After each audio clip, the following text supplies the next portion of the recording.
आज हम बात करेंगे लोकसभा और राज्यसभा में क्या अंतर होता है। बहुत ही आसान भाषा में हम इसे समझने की कोशिश करेंगे।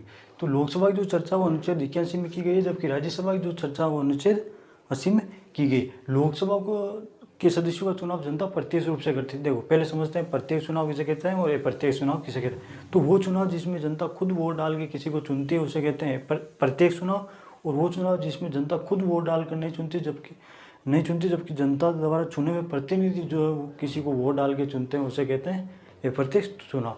तो जिस चुनाव में जनता खुद वोट डालती है उसे कहते हैं प्रत्यक्ष चुनाव। और वैसे चुनाव जिसमें खुद जनता वोट नहीं डालती बल्कि जनता द्वारा चुने हुए प्रतिनिधि वोट डाल के किसी को चुनते हैं उसे कहते हैं अप्रत्यक्ष चुनाव। तो लोकसभा के सदस्य कौन होते हैं, जिसे हम मेंबर ऑफ पार्लियामेंट कहते हैं, यानी सांसद, जिनको हम खुद वोट डाल के चुनते हैं। इसलिए लोकसभा के सदस्यों का चुनाव जनता प्रत्यक्ष रूप से करती है, जबकि राज्यसभा के सदस्यों का चुनाव जनता प्रत्यक्ष रूप से नहीं करती, बल्कि जनता द्वारा चुने हुए MP और MLA जो है वो राज्यसभा के सदस्यों का चुनाव करते हैं। इसलिए राज्यसभा सदस्यों के चुनाव जो है वो प्रत्यक्ष रूप से होते हैं।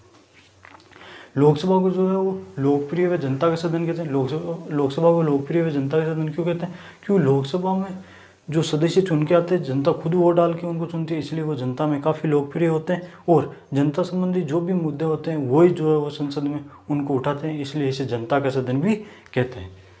जबकि राज्यसभा को जो है वो शिक्षितों का सदन कहते हैं, यानी राज्यसभा में जो अधिकतर लोग हैं वो शिक्षित ही आते हैं। लोकसभा के सदस्यों का कार्यकाल 5 वर्ष का होता है, जबकि राज्यसभा के सदस्यों का कार्यकाल 6 वर्ष का होता है। लोकसभा का विघटन हो सकता है, यानी लोकसभा में यदि किसी पार्टी का बहुमत है और उसका यदि बहुमत गिर गया तो सरकार गिर जाएगी और लोकसभा का जो है विघटन हो जाएगा, इसलिए इसे अस्थायी सदन भी कहते हैं। तो लोकसभा का विघटन हो सकता है, इसलिए इसे अस्थायी सदन कहते हैं। जबकि राज्यसभा को स्थायी सदन कहते हैं, क्योंकि राज्यसभा का विघटन नहीं हो सकता। राज्यसभा का विघटन क्यों नहीं हो सकता? क्योंकि प्रत्येक 2 वर्ष के बाद 1/3 सदस्यों का चुनाव होता रहता है, यानी एक साथ सभी सदस्यों का इनमें जो है राज्यसभा में चुनाव नहीं होता। प्रत्येक दो वर्ष के बाद 1/3 सदस्यों का चुनाव होता रहता है, इसलिए इसका विघटन नहीं हो सकता, इसलिए इसे स्थायी सदन कहते हैं।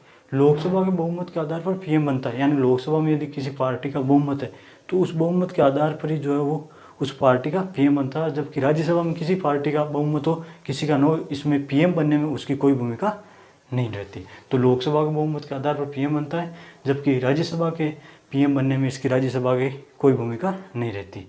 सदस्यों की आयु 25 वर्ष होती है, तो लोकसभा के सदस्यों की आयु जो है वो 25 वर्ष होती है, जबकि राज्यसभा के सदस्यों की आयु जो है वो 30 वर्ष होती है। लोकसभा के सदस्यों की आयु 25 वर्ष होती है, इसलिए इसे युवाओं का सदन कहते हैं, जबकि राज्यसभा के सदस्यों की आयु 30 वर्ष होती है, इसलिए इसे बूढ़ों का सदन कहते हैं। तो जिसकी आयु 30 पार कर गई है वो बुजुर्ग लोगों की श्रेणी में आ गए हैं। लोकसभा का जो अधिकारी होता है या लोकसभा का जो संचालन करता है उसे अध्यक्ष कहते हैं, और जब अध्यक्ष नहीं होता तो उसका संचालन उपाध्यक्ष करता है। जबकि राज्यसभा का जो अधिकारी होता है उसे सभापति, यानी सभापति, और सभापति ना हो तो उपसभापति उनका संचालन करता है। लोकसभा में जो अधिकतम सीटें 552 होती है, लेकिन वर्तमान में जो 545 है। 5 जो सीटें हैं वो POK, पाक ऑक्यूपाइड कश्मीर, जिस पे अभी पाक ने अपना अधिकार कर रखा, उसके लिए रिजर्व रखी गई है 5 सीटें, कि जब वो वापस POK भारत में मिलाया जाएगा तो वो 5 सीटें यहाँ से भरी जाएगी। और 2 सीटें जो है वो एंग्लो इंडियन के लिए मनोनीत की गई थी, लेकिन अभी इन एंग्लो इंडियन की जो 2 सीटें लोकसभा में राष्ट्रपति मनोनीत करते थे 2 लोगों को, एंग्लो इंडियन को, वो भी समाप्त कर दी गई। जबकि राज्यसभा में अधिकतम 250 सीटें होती है, लेकिन वर्तमान में 245 है, 5 सीटें, इसकी भी 5 सीटें जो वो POK के लिए रिजर्व रखी गई। तो आई होप कि लोकसभा और राज्यसभा में क्या अंतर होता है वो चीज़ आपको समझ में आई होगी। तो मिलते हैं अगले वीडियो में, तब तक के लिए जय हिंद। आप लीजिए इसका स्क्रीन शॉट। मिलते हैं अगले वीडियो।